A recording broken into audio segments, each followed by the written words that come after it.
Baik, Anda masih bersama kami di Bincang Sehati dan kita masih membahas topik kita hari ini, kenali bahaya kanker limfoma di momen Hari Limfoma Sedunia 15 September. Bagi Anda yang memiliki pertanyaan seputar kanker limfoma, Anda bisa menghubungi kami di nomor 0212903264 atau DM Instagram kami di @bincang-sehati.itv. Telah tersambung bersama kami di sambungan Zoom dengan Dr. Indra Satyavani SPPD, spesialis penyakit dalam dari Omni Hospital Cikarang. Selamat pagi, Dr. Indra, apa kabar? Selamat pagi Pak, Alhamdulillah baik. Alhamdulillah baik ya dok ya. Oke dok, hari ini kita akan membahas tentang bahaya kanker limfoma gitu. Dan bertepatan juga dengan hari kanker limfoma sedunia yang 15 September seperti itu dok. Nah kalau kita berbicara tentang kanker limfoma, sebelum kita membahasnya sebenarnya yang dimaksud dengan sel atau kelenjar getah bening itu apa sih dok? Ya, jadi kelenjar getah bening adalah kelenjar dengan ukuran yang kecil ya, kurang lebih sebesar kacang, yang berfungsi sebagai sistem pertahanan tubuh manusia. Ya, jadi kelenjar ini jumlahnya ada banyak sekali, ada yang mengatakan 600 hingga dengan 700. Ya, lokasinya pun dia bervariasi, ada dari kepala, perut sampai dengan kaki. Ya, ada yang lokasinya di dalam perut, ada juga yang lokasinya superficial. Nah, superficial ini artinya adalah dekat dengan permukaan kulit, yang gampang dilihat dan gampang diraba. Seperti di leher, kiri kanan, di bawah rahang, di ketiak ataupun di lipat paha, gitu kurang lebih. Oke, berarti apakah memang sel atau kelenjar ini diproduksi oleh tubuh dok? Ya, jadi memang kelenjar getah bening ini fungsinya adalah sistem pertahanan tubuh. Dia akan melawan zat-zat asing. Jadi fungsi dari kelenjar getah bening ini kan untuk menyaring cairan limfe ya. Cairan limfe itu cairannya bentuknya bening ya, konsistensinya seperti getah. Makanya dinamakan kelenjar getah bening. Jadi pada saat penyaringan cairan tersebut, kalau ada benda asing, misalnya mikroorganisme atau parasit, maka kelenjar getah bening kita ini akan memproduksi sel-sel pertahanan tubuh yang disebut dengan limfosit. Ya, ada limfosit B dan limfosit T. Jadi misalnya jari kita terluka, nah maka kelenjar getah bening yang ada di siku itu akan memproduksi limfosit T. Limfosit T itu akan pergi ke daerah yang menginfeksi dan akan membunuh kuman tersebut. Sedangkan limfosit B-nya ini akan tetap berada di dalam kelenjar getah bening.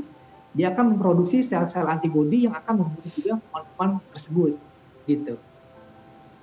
Oke, berarti kalau kita berbicara tentang kelenjar getah bening kan tadi sudah dijelaskan oleh dokter apa itu kelenjar getah bening gitu ya, memang diproduksi oleh tubuh dan fungsinya untuk tubuh seperti apa. Nah kalau kita berbicara lebih spesifik sekarang ke kanker limfomanya atau kanker kelenjar getah bening itu sendiri apa sebenarnya dok?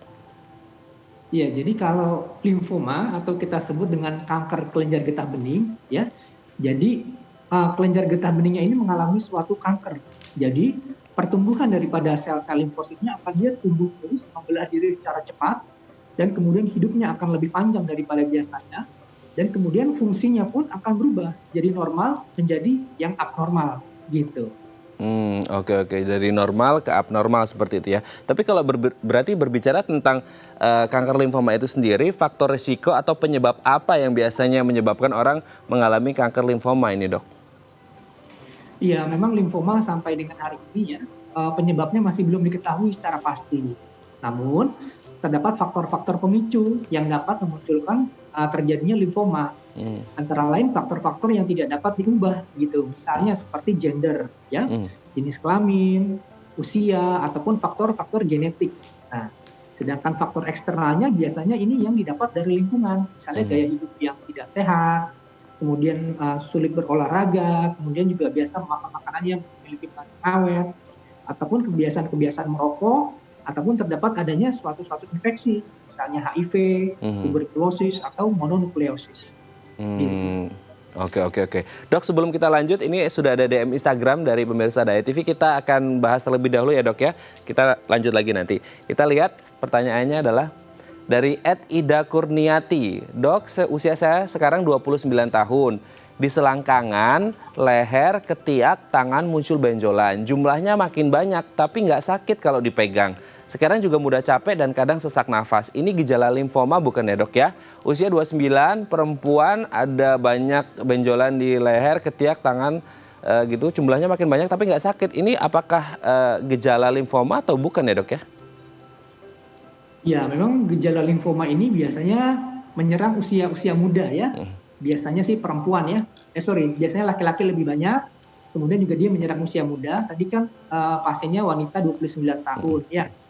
Kemudian terdapat kalau misalnya pada anamnesisnya didapatkan suatu demam yang berkepanjangan, begitu, kemudian penurunan berat badan, rasa cepat lelah, diikuti dengan pembesaran kelenjar getah bening, maka sebaiknya memang perlu diperiksakan ke dokter, begitu. Nanti akan dilakukan pemeriksaan histopatologi, jadi jaringannya diambil untuk dilihat di bawah mikroskop, apakah ini suatu limfoma atau bukan.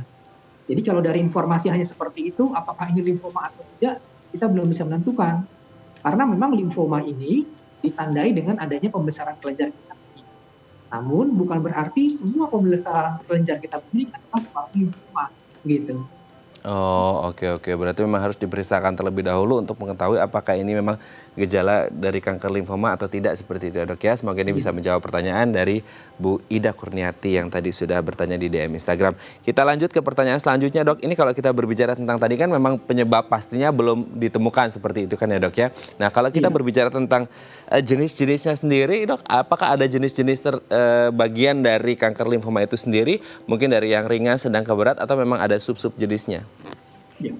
Jadi memang limfoma ini secara pemeriksaan histopatologis ya, pemeriksaan yang dilihat di mikroskop, ini terdapat dua jenis ya, limfoma Hodgkin dan juga limfoma yang non Hodgkin.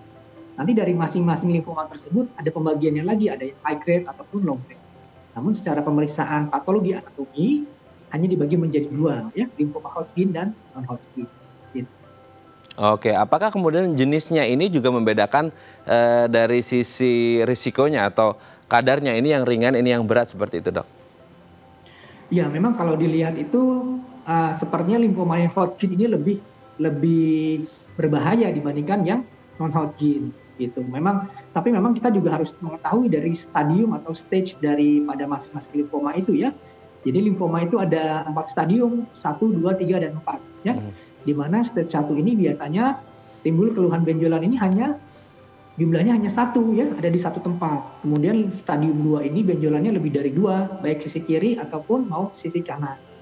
Sedangkan yang stadium 3 ini memang benjolannya sudah melewati bukan kiri kanan lagi tetapi atas bawah ya, misalnya di leher ataupun di lipat paha. Jadi dia sudah melewati diafragma. Nah, diafragma itu adalah sekat yang membatasi antara perut ya dan juga dada gitu. Sedangkan stadium 4 ini sudah tidak hanya melibatkan kelenjar lagi, bisa meliputi organ-organ yang lain begitu.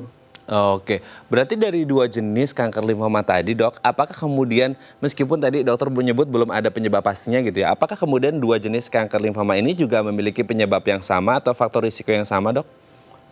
Ya, kalau kurang lebih faktor risiko itu apalagi terutama kanker ya rata-rata sama. Ya, pola hidup dan juga ada genetik. Namun gitu, ini misalnya kita berbicara tumor secara keseluruhan ya, misalnya katakanlah tumor payudara ya, maka untuk peran dari genetik ini yang diturunkan dari ibu ke anak itu hanya sangat kecil ya, jumlahnya kurang lebih hanya 10%. Sedangkan faktor risiko yang lain, misalnya paparan radiasi ataupun faktor dari makanan, olahraga yang tidak teratur atau malah kebiasaan merokok itu sangat berperan untuk timbulnya kanker secara keseluruhan gitu. Oke, berarti tadi dokter menyebut ada faktor genetik di sana, berarti ini juga bisa berperan gitu ya dok ya untuk kemudian meneruskan gitu dari orang tua mungkin ke anaknya juga, seperti itu?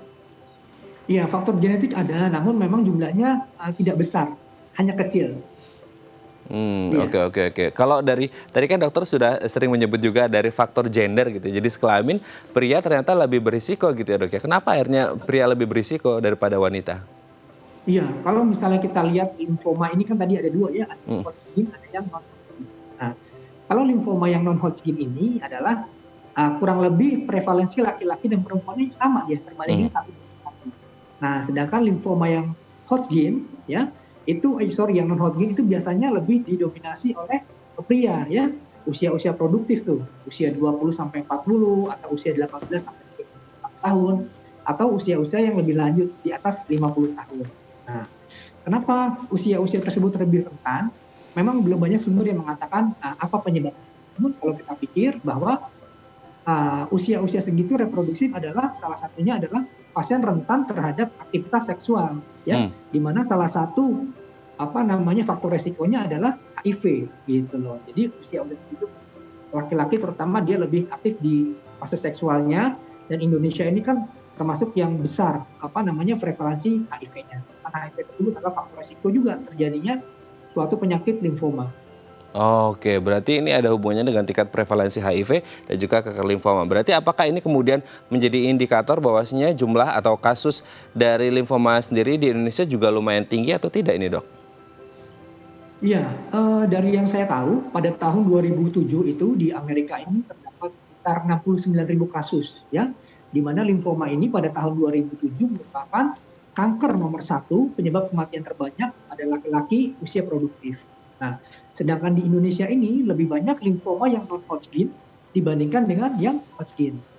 Di Indonesia ini juga limfoma merupakan urutan ke-6 dengan tingkat urutan ke-6 tingkat keganasannya. Jadi ada kanker payudara, kanker paru dan lain sebagainya. Nah, limfoma ini di Indonesia nomor 6 tingkat keparahan. Begitu.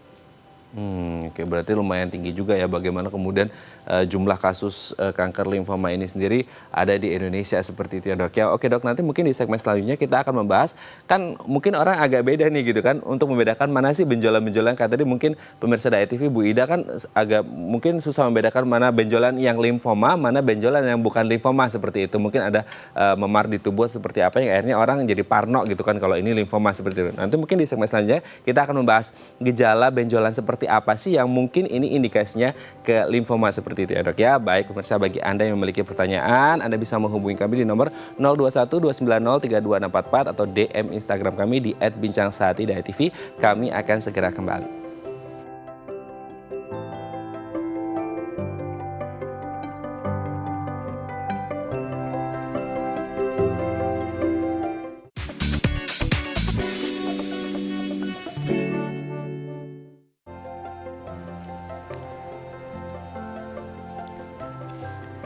Baik, Anda masih bersama kami di Bincang Sehati dan kita masih membahas topik kita hari ini, kenali bahaya kanker limfoma. Kita sambung lagi perbincangan kita di sambungan Zoom dengan Dr. Indra Satyavani SPPD dari Omni Hospital Cikarang.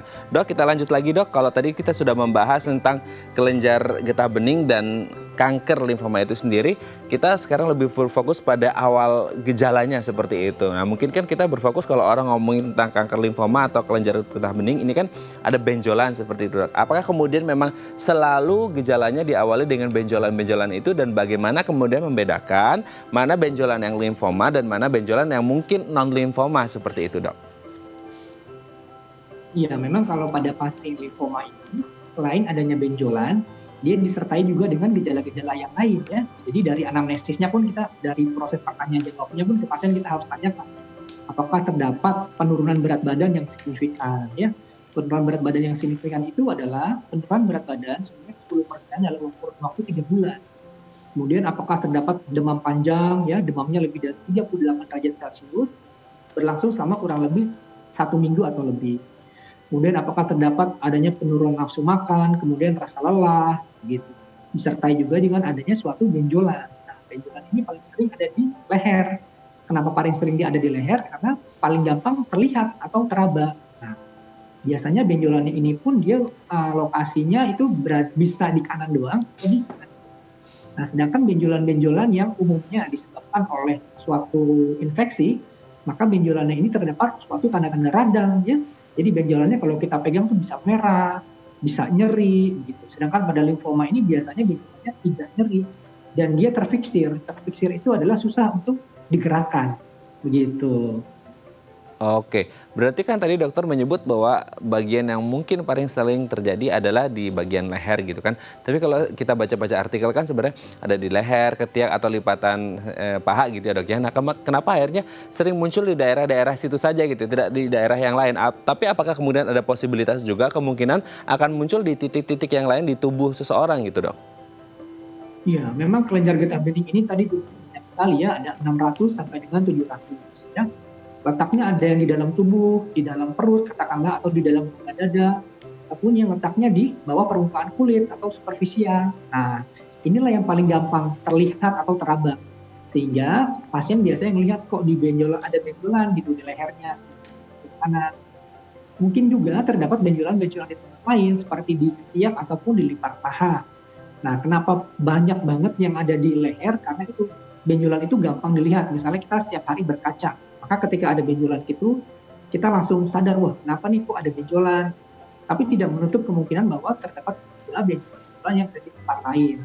Sehingga kalau kita lakukan pemeriksaan lebih lanjut, misalnya kita pergi ke dokter, ternyata ada benjolan-benjolan lain, misalnya di ketiak ataupun di kelipat paha. Begitu. Oke, berarti kalau ada orang katakanlah entah itu leher, ketiak, kelipatan sekitar paha atau di titik manapun gitu ya di bagian tubuh ya dok ya. Ketika ada muncul benjolan dan itu terindikasi kelenjar getah bening, apakah itu sebagai tanda dulu bahwa ini akan menuju ke kanker kelenjar getah bening atau sebenarnya itu sudah masuk fase kankernya sendiri dok? Ya, untuk tahu itu kanker apa bukan, yang pertama kita harus lakukan pemeriksaannya dulu ya, pemeriksaan histopatologi untuk menentukan bahwa ini kanker gitu ya. Benjolan ini kanker apa bukan dulu nih. Kemudian kalau kanker tipenya apa gitu. Jangan-jangan memang dia tuh hanya pembesaran kelenjar karena ada infeksi. Misalnya ada luka di dada sebelah kiri, maka benjolan yang ada di aksila di ketiak sebelah kiri pun akan membesar gitu. Jadi harus diambil biopsinya dulu untuk mengetahui bahwa ini suatu kanker atau bukan. Nanti tata laksana selanjutnya mengikuti diagnosisnya dulu, kanker atau bukan, kemudian kalau kanker tipe apa dulu, kemudian kalau tipe apa nanti kita staging dulu, stage-nya seperti apa, baru yang nanti tata laksana selanjutnya mengikuti. Oke. Berarti apakah ini kemudian ketika ditemukan di daerah-daerah situ juga berarti ini bisa menandakan bahwa memang ada tersebar banyak gitu ya kelenjar getah beningnya di seluruh tubuh. Tapi kalau kita berbicara tentang benjolannya sendiri memang akan selalu terasa sakit ya dok ya? Nyeri atau apa gitu? Ya, memang kalau umumnya ya, kalau untuk benjolan sendiri, kalau untuk limfoma ya, kalau biasanya dia itu tipe yang Hodgkin, biasanya dia benjolannya tuh tidak nyeri dan biasanya tidak begitu besar, namun dia benjolannya berkumpul. Misalnya di sisi leher sebelah kanan saja atau kiri saja. Nah, sedangkan yang limfoma yang Hodgkin biasanya umumnya itu benjolannya lebih besar dan dia berada di dua sisi ya, kiri dan kanan. Nah, sedangkan misalnya benjolan ini karena adanya suatu proses peradangan atau proses inflamasi, maka di situ terdapat tanda-tanda peradangan. Jadi kalau dipegang dia nyeri, kemerahan, kemudian juga teraba panas. Nah, kalau teraba seperti itu umumnya sih bukan suatu kanker gitu. Oke, berarti memang harus dicek lagi gitu ya dok ya. Oke dok, sebelum kita lanjut ini sudah ada penelpon pemirsa Bincang Sehati, kita akan sapa terlebih dahulu. Halo, selamat pagi. Dengan siapa di mana? Pagi, dengan Yuli di Bogor. Dengan Yuli di Bogor. Ya, silakan Bu Yuli. Iya, halo dok. Saya mau tanya. Saya ada benjolan di leher. Kalau dipegang itu kayak agak bergerak-gerak gitu dok. Saya juga sering sakit kepala. Terus kalau pas mandi dan nggak sengaja kepencet gitu ya, terasa agak nyeri juga. Itu limfoma atau bukan ya dok? Oke. Dokter sudah jelas belum dok? Ini Ibu Yuli di Bogor ini katanya ada benjolan di leher. Itu kalau dipegang itu agak kadang-kadang gerak-gerak gitu ya Bu Yuli ya? Iya. Dan kalau pas lagi mandi nggak sengaja kepegang gitu atau kesentuh itu agak-agak nyeri gitu dok. Sudah jelas dok? Nanti kita jawab. Ya, lokasi benjolannya di mana ya? Di leher tengah atau di sebelah kanan kiri? Lokasinya berapa dan kira-kira sebesar apa gitu? Di bagian kanan sih dok. Sebesar apa? Mungkin sebesar... Kayak gundu gitu mungkin. Oh, sebesar kayak kelereng gitu ya? Oke. Sudah jelas dok? Iya. Oke, terima kasih Bu Yuli di Bogor. Kita akan coba jawab. Oke dok, ini ada di leher gitu sebesar kayak mungkin agak kelereng gitu. Kadang-kadang kalau dipegang itu agak gerak-gerak gitu kan. Terus kemudian ketika pas lagi mandi nggak sengaja gitu ya kepegang atau kesentuh itu agak kerasa nyeri gitu. Apakah ini juga menjadi salah satu dari gejala kanker limfoma dok? Ya, memang kalau dilihat dari benjolannya dia berada di leher sebelah kanan tadi ya. Namun pada pemeriksaannya dia bilang tadi waktu tersenggol tuh masih bisa bergoyang-goyang gitu ya. Katakanlah tidak terfiksir. Gitu. Kemudian juga terdapat adanya rasa nyeri. Sedangkan punyanya limfoma itu dia tidak bisa terfiksir gitu. Kemudian juga dipegang tidak nyeri. Jadi kira-kira mungkin itu bukan limfoma sepertinya. Karena memang juga misalnya terdapat infeksi dari sekitar rongga mulut, maka bisa juga menyebabkan pembesaran kelenjar getah bening yang ada di leher gitu. Jadi jangan digeneralisir bahwa semua benjolan adalah limfoma, belum tentu gitu. Bahkan dari seluruh penyakit pembesaran kelenjar getah bening ya, limfoma ini hanya sedikit. gitu. Yang lainnya bahkan disebabkan oleh adanya infeksi yang lain gitu. Jadi sebaiknya jangan panik dan bisa kita periksa dulu ke dokter. Mungkin dokter juga bisa memberikan antibiotik dulu. Kalau misalnya tidak respon, maka mungkin bisa dilakukan pemeriksaan jantung atau histopatologi seperti itu.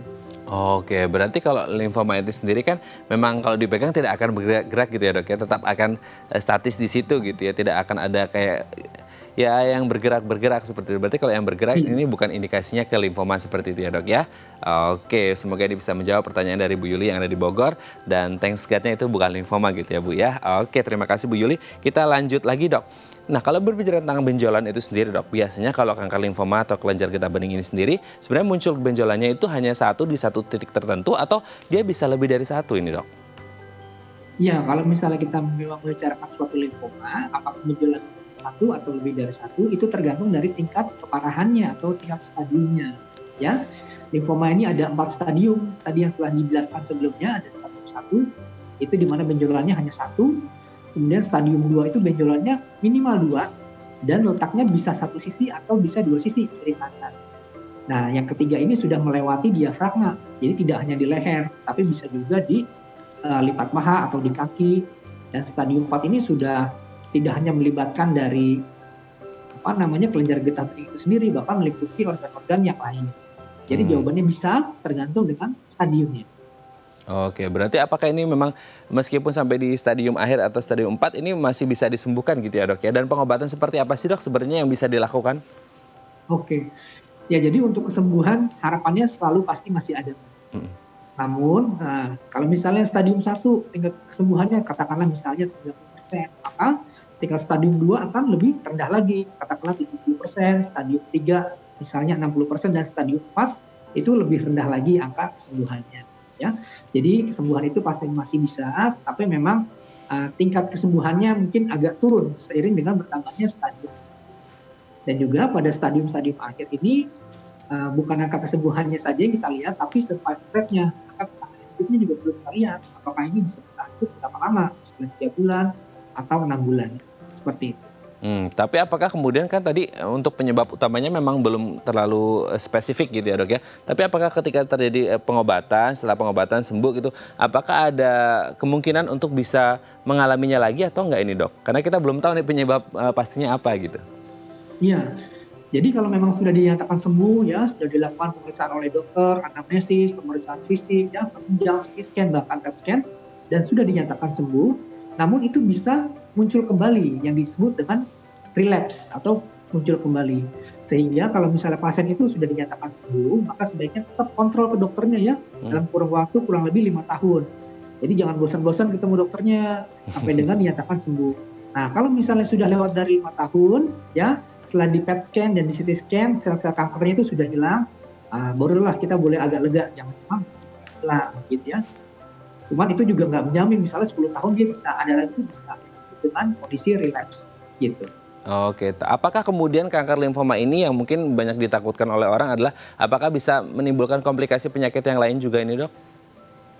Ya, memang pada limfoma ini kalau misalnya dia sudah stadium lanjut ya, stadium 4, dia tidak hanya melibatkan kelenjar getah bening sendiri, tapi dia bisa melibatkan dengan keterlibatan lain, katakanlah misalnya paru ya. Paru itu bisa menjadi suatu adanya yang disebut dengan efusi pleura. Jadi paru-parunya ini tercair di antara rongga pleuranya, itu bisa menyebabkan sesak. Ataupun limfomanya ini jumlahnya banyak ataupun besar yang ada di leher, maka penekanan daripada limfoma ini kalau di tengah-tengah leher ini bisa menekan saluran nafas, ya pasiennya bisa sesak, atau menekan juga jalan nafas sehingga pasien kesulitan untuk asupan makanan. Jadi komplikasinya ada yang sistemik, ada juga yang lokal akibat dari penekanan si benjolan itu sendiri terhadap organ-organ di sekitarnya. Oke, baik dok. Nanti di segmen selanjutnya kita akan membahas bagaimana sih kalau mungkin penyebabnya belum lebih spesifik gitu ya. Nanti di segmen selanjutnya kita akan membahas bagaimana sih hal-hal yang mungkin bisa kita lakukan untuk meminimalkan risiko terkena kanker limfoma seperti itu ya dok ya. Baik pemirsa, bagi Anda yang memiliki pertanyaan, Anda bisa menghubungi kami di nomor 021 290 32644 atau DM Instagram kami di @bincangsaati.tv. Kami akan segera kembali.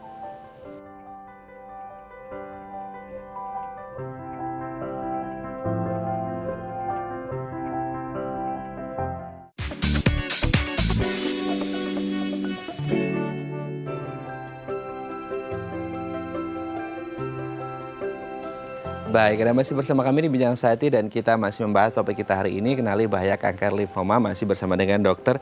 Indra Satyavani SPPD, spesialis penyakit dalam dari Olmi Hospital Cikarang. Oke dok, terakhir kita di segmen kali ini kita akan membahas beberapa hal atau mungkin bisa dikatakan tips lah untuk bisa meminimalkan risiko supaya tidak mengalami kanker limfoma gitu ya dok ya, meskipun kita tahu penyebabnya belum ada yang spesifik gitu. Kita lihat yang pertama adalah lindungi diri dari penyakit infeksi gitu ya dok ya. Berarti apakah ini bisa menjadi salah satu pintu kita untuk menutup dari kanker limfoma terjadi pada diri kita gitu dok?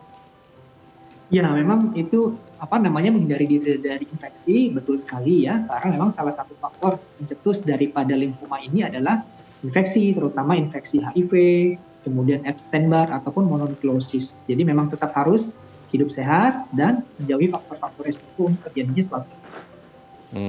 Oke. Kita lanjut ke yang kedua dok, ini perkuat sistem kekebalan tubuh gitu ya dok ya. Nah kalau kita berbicara tentang sistem kekebalan tubuh kan memang mungkin tidak hanya kanker limfoma saja gitu, tapi juga seluruh penyakit juga bisa mungkin dibatasi atau ditameng dengan sistem kekebalan tubuh yang baik seperti itu ya dok ya?